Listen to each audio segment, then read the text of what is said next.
There are some new buzzwords in education this year. Parents are scrambling to form cohort groups, also known as pandemic pods or micro schools. Now, the idea is parents host a group of students from their child's class and they all learn virtually together. Others are opting for private tutors or private schools. As Denver 7's Russell Haythorne explores these rising trends, there's also concern they could widen an equity gap in public education. As more and more school districts announce plans for all online learning or hybrid models this fall, more and more parents are trying to determine what's best for their children. They should go back to school. Parents have to go to work too. I really feel like there's going to be this huge split between the haves and the have-nots. Many parents are forming cohort groups. Others are hiring private tutors or teachers.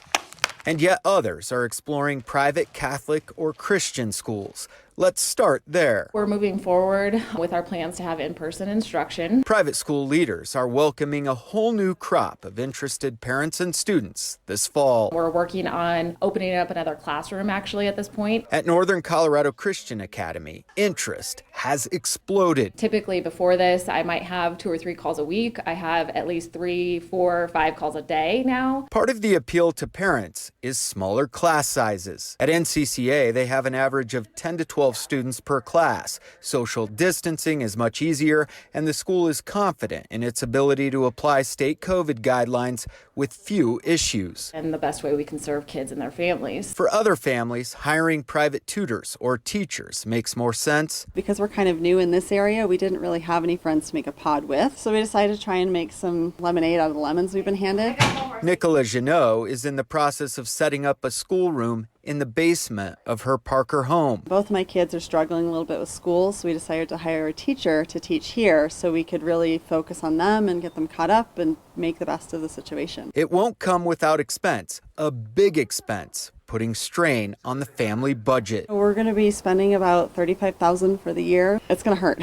While you can't blame parents for wanting the best for their children, everybody's got to make the decisions they've got to make. Dorothy Shapland, assistant professor of early childhood education at MSU Denver, says these options clearly aren't affordable to all, and some educators fear it could widen the equity gap in public schools. Families that are hardest hit then tend to be families that aren't as connected. That's exactly how Jasmine Green is feeling right now. How do you start kindergarten of all grades online? Personally, I don't think you can. It's not something that seems feasible. Especially for a social kid like her 5-year-old Tia. I'm most excited about making friends and learning new stuff. Her mom, Jasmine, is already working 2 jobs. Some of us already have to worry about babysitters. It would be a nice idea to be able to school her while I'm working from home, but you can't balance both. It's not going to be a good idea. So we're going to do our best. DPS is a working class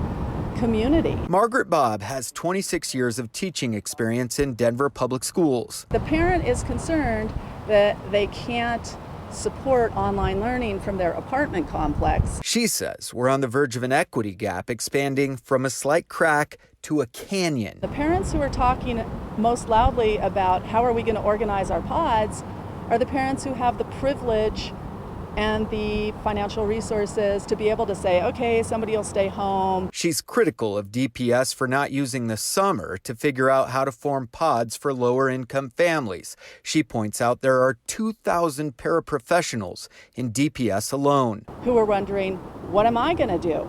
Am I going to be out of work? Bob suggests districts create intentional structures that provide learning pods to underserved students in places that have the space. Like libraries, rec centers, boys and girls clubs. There are so many employees in DPS right now who have been background checked, who are qualified and certified to work with children. That lack of organization has some older students and their families going their own way. We kind of made the decision, we're just going to take it into our own hands and try and get me the best education possible so that I'm ready for college. I can apply to college feeling confident. Maggie Pituro will be a senior at George Washington High, but she's not going back to the building. She's opted to go online all year, and she's taking college courses to boot. I don't feel comfortable with my own health, with the help of my family who's at high risk, to go back to school and put myself in a position where if I get sick, it could actually be really bad. People are making these gigantic decisions with on their own and having to live with it. A new world of trying to educate children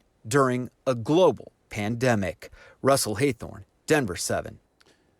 And we have to thank Stephanie for emailing us late tonight to remind us that we missed a perspective in our earlier reporting. She's a single mom. Here's what she writes.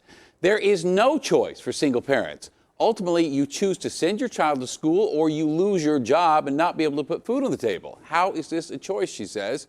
I truly feel single parents that must keep their jobs in order to provide basic needs to their families are being completely left out of this conversation. Stephanie, we hear you, we thank you, and we really appreciate your feedback.